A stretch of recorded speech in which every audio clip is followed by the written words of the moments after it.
Like the Asus ROG Zephyrus, Origin PCs jumped on the maximum Q bandwagon with its Evo 15s, delivering a similarly thin and light notebook packed with gaming guts. It's not the $1,200 system Nvidia promised last summer. The cheapest you can get is about $1,560 if you cut back to 8GB of RAM, a GTX 1060, a tiny 120GB SSD and the basic 1920x1080 matte IPS display. And our evaluation system configuration runs about $2,300. You don't have any choice on the processor, which is typical.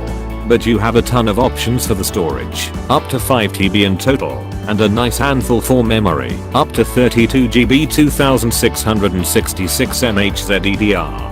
The three display options include two 1920x1080 matte IPS panels, one with a 120Hz refresh rate, and a 4K matte IPS.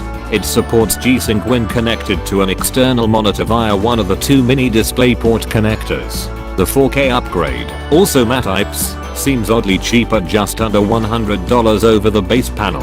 In Australia, the same upgrade costs about $1,260. That's equivalent to $1,020. Australians generally have fewer options.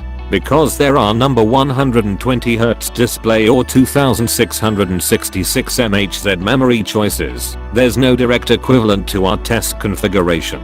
The closest model you can get runs $3,910. The cheapest $3,010 with 16GB of RAM, because there's number 8GB option. Origin PC doesn't have a UK site, but our test configuration price converts to roughly £1,635 and the cheapest setup translates to about £1,075.